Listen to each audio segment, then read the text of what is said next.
I'm pushing towards this. Oh, what? Who put that gate there? Down one end. Oh, Matt. Down other. This is cute elevator. Oh, he's one bullet. Yeah, one's landed on Lodi. They got a helo coming in for the extract. It's a different team.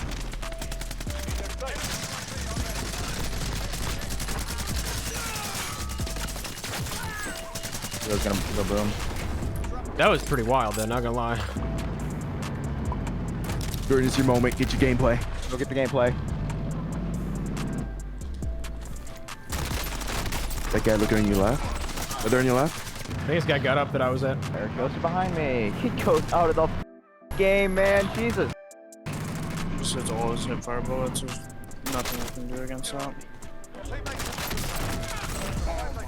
Well, that went nicely. Right over here. Right by me. Right by me. Looted subs. Nice. I don't have an area. Hold on. He's just on the fences there, yeah. I would say just on the fence. Oh, Crates. he jumped. He came front. You f***ed up, my friend. Oh, here real quick. Lander over there. One Yeah, bullet. door right. Good. Down that snipe. There's another one right side somewhere. Yeah, they're all there. Correct. Krieg is nuts, man. I love it. Down Work him. that guy, nice. Down him. Careful, careful. Right there.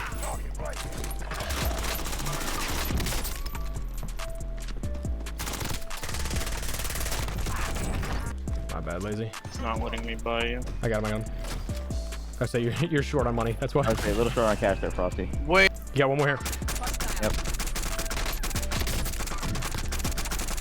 Really mean heady. House here. Holy. That was dog. I missed everything. Can't wallbang, man.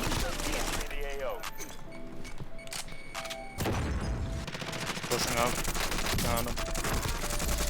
One's still at the silos. Might be someone on this side, I guess, as well. Yep, behind us. Right here.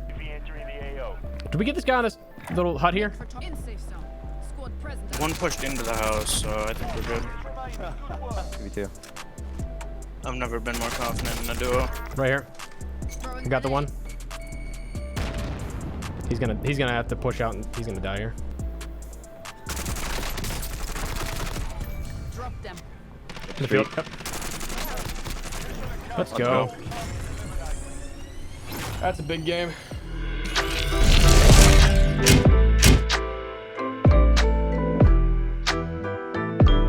Last week we talked about a class build that was one of the fastest killing in terms of secondary and close quarters combat, but when it came down to it, it was the double rifle meta, which isn't for everybody, and I understand that entirely. It's incredibly awkward to share two weapons in the same ammo pool, and for that, if you don't play aggressive enough or you play too aggressive but don't secure the kills, you run out of ammo way too quickly, and that's something that does become problematic. I myself am probably what I would consider an ammo hoarder, so I love having ammo. If I get close to being out, I start to panic. I don't do well, and then I'll probably make a stupid choice where I try and go and loot something that I don't need to and get myself killed. But to stay on that same topic of fast killing weapons in close, to have that secondary that is absolutely phenomenal, that will have your back in any close quarter situation, but not have to dip over into that rifle ammo pool. Today we're going to take a look at what is the third fastest killing weapon in close quarters in all of Warzone, but it's the fastest killing SMG. We talked about in our video as of last week that we have the AS Val ahead of it. That's severely hindered by the fact that it only has 30 rounds per magazine, and then also the M19's akimbo, but those are incredibly niche, and if you miss anything with that hipfire bloom, you're kind of out of luck. So the MP5 from Cold War that we're talking about today is actually a very good follow-up here, and one that is incredibly strong and favorable up close and personal. So to give you a brief little rundown of why it is favorable, again, coming in at the third fastest close range TTK, this ends up having a TTK or time to kill of 492 milliseconds, only bested by the AS Val at 407, and again, the Akimbo M19's at 399. Now, when we say that this weapon, though, is built for close quarters, I do mean it. You're going to want to take something to cover your mid-range and your long range. Me, I usually pair this up with the Krieg. That's been one of my favorite rifles as as of recently for mid to long range, but where this thing excels is actually way in close. Again, that TTK is upwards of 10 meters, but afterwards it will start to drop off in large increments. From 0 to 10 meters, that's that 492 milliseconds. That's great. But from 10 to 15,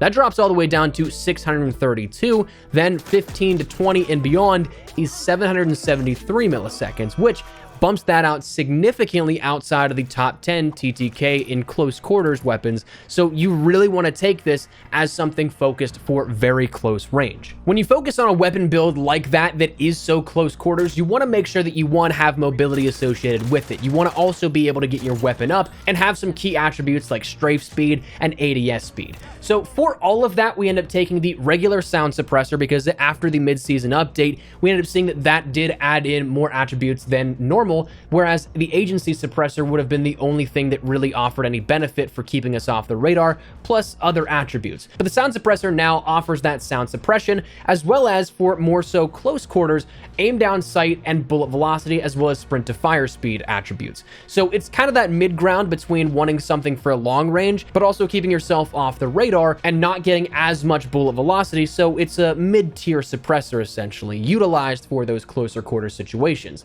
Then I'll usually take the task force barrel for that effective damage range, make some of that up there with more bullet velocity, and then also get some additional strafe speed, which if I am in close quarters and I know that I'm chasing somebody down, if they go around a corner, they could absolutely be ready to fire at me. So if I want to get my gun up and be ready for that gunfight immediately, I'm not caught in a sprint to fire situation where my enemy may have the leg up on me. Then I take the Tiger Team Spotlight because I love to move with this thing. Movement speed, walking movement speed, both added for only some slight aiming stability sacrifices and my enemies being able to see my flashlight. But again, I'm not too worried about that. I'll take the 50-round drum mag for that ammo capacity because I will need to take out 1 or 2 people, maybe 3 in quads, but I can do this without having to reload in between gunfights as much, which is huge. And then I'll finally take the Serpent Grip for that extra aim down sight time. Again, I want to make sure this is mobile. I want to make sure that I can get my gun up. It's because it is close quarters and that's where it counts. And then also, of course, things like your sound suppression, sprint to fire time, and other attributes like that being added in on top of the mix as well, making this, again, a very solid build here for this. Now, again, as I normally said, I will pair this usually with something mid to long range. My go-to as of recently has been that Krig build we've talked about plenty of times here on the channel in recent times, that being the Agency Suppressor, the 19.7 Ranger Barrel, the Tiger Team Spotlight, the Axial Arms 3 times, and the 60-round mag that comes along with it. Usually, I'll end up rounding out this with the perks of EOD, Overkill, obviously, for both weapons, and then Amped, as well on the secondary loadout, that free one we get at the end of Zone 1 and the start of Zone 5. I'll end up usually getting restock if I can, so that I can end up taking stuns late game and being able to utilize that while getting them back. Normally, I'll start out with a heartbeat sensor because early game, not as many people will have Ghost, so I can end up getting a little bit of a feel for where enemies are, especially if I'm trying to sneak up on them. But later game, a lot of people will have Ghost, so I find that stuns are much more valuable in that situation than a heartbeat sensor. So that's the explanation for the slight changeover and crossover there. But that is the build here, and that's been one of my go-tos as of recently in terms of a run and gun rushing class. We talked about with the Krig build a couple of weeks ago at this point that the PPSH is also a great class, but honestly, man, I've been really enjoying the Cold War MP5 as well as that PPSH for my run and gun rushing classes, but also having that Krig allow me to take those medium to long range engagements. Now, the AMAX is still phenomenal, but truth be told, man, I might be starting to like the Krig more than the AMAX. I don't know if that holds a statistical candle to the AMAX. I think the AMAX still has it beat in some regards, but it just feels good to me, if that makes sense. I don't know. But that is the class here that I've been rocking quite a bit and I have been loving, so I absolutely recommend this here to you guys. Again, make sure you're utilizing it in close quarters situations, otherwise you're not going to get the full effect of the MP5, but if you do, you are going to shred through your enemies like it is nothing. So that said, that's where we're going to wrap it up. I would love to get your thoughts and feedback down there in the comment section down below. What do you think of this build? If you try it out, feel free to let me know how you do down there in the comment section down below. I'd love to see how this works out for you. But if you enjoyed the video, make sure you drop a like down below. And of course, if you are new to the channel, make sure you guys subscribe so you don't miss a single thing regarding all things Warzone, Cold War, and anything COD related, especially as we gear up for Season 4 here coming next week. So stick here on the channel if you're interested in any of that. If you also want to follow me on Twitter and Instagram, those are the best places to get character outside of YouTube. Probably live on both those. If you guys want to strike up a conversation, ask me a question, whatever it may be, that link is down there in the description below. That said, thanks so much for watching. My name is Espresso. I'll see you guys later. Take care and peace.